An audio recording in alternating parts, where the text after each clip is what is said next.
मेरे प्यारे सभी मित्रों को मेरी तरफ से जय श्री श्याम, राधे राधे। मेरे मित्रों, आज हम आपसे चर्चा करने वाले हैं कि मंत्र जाप में शक्ति होती है कि नहीं होती। तो मैं आपको ये बता देना चाहता हूँ कि मंत्रों में अचूक शक्ति कल भी थी और आज भी है। ये सतयुग और द्वापर और त्रेता या कलयुग की बात नहीं है। मंत्रों में सतयुग में भी शक्ति थी और इस कलयुग में भी शक्ति है। आपने कभी देखा होगा कि कोई जादूगर जादू दिखाता है या कोई औघड़ है वो हाथों में पुष्प लेकर उसे भस्म बना देता है। आखिर ये कैसे होता है? आपकी सब कुछ होता है आपकी आंखों के सामने, आखिर ये कैसे होता है? तो कुछ न कुछ पावर है, इन्होंने कुछ ऐसी सिद्धियां हासिल की हैं जिससे ये उस कार्य को कर सकते हैं। तो मंत्रों में शक्ति है, लेकिन उस शक्ति को सही से जागृत करने की स्थिति आनी चाहिए। तो वो समय और टाइम आपको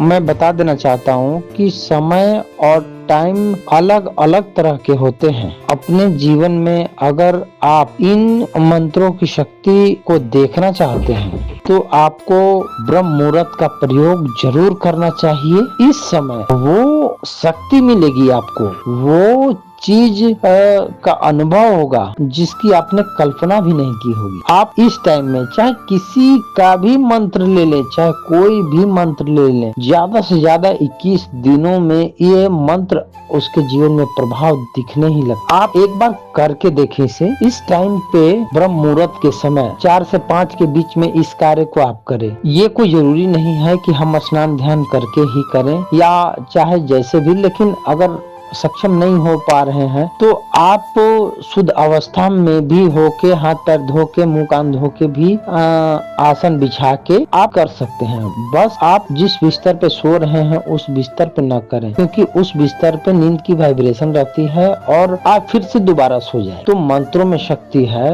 ब्रह्म मुहूर्त में आप किसी भी मंत्र का आवाहन करके देखें, बहुत जल्दी सिद्धियां आपको मिलेंगी और बहुत जल्दी चमत्कारी लाभ इससे आपको मिलेंगे। और अगर आपको मेरी बातों पे यकीन नहीं हो रहा है तो आप इसको 21 दिन के लिए ट्राई कर ले मेरी तरफ से। भाई, जाने को तो आपके पास कुछ भी नहीं है, लेकिन आने को बहुत कुछ है। तो आप इसे करके देखें और फायदा 100% होगा। मेरा आपसे ये वादा है, क्योंकि इससे बहुत लोगों को हुआ है, आपको भी होगा। तो इसे आप अपने जीवन में अप्लाई करके देखें। 4 से 5 के बीच में आप किसी भी मंत्र का ध्यान करके देखें। अगर आपके जीवन में गुरु मंत्र हो, कोई भी मंत्र है लिया है आपने, तो उन मंत्रों का आवाहन करके देखें। देखिए, बहुत जल्द कामयाबी आपको मिलेगी। मेरे दोस्तों, मैं इसी तरह की वीडियो लाता रहता हूँ। फिर मिलूंगा मैं आपके साथ नेक्स्ट अगली वीडियो में। तब तक सभी मित्रों को मेरी तरफ से जय श्री श्याम, राधे राधे।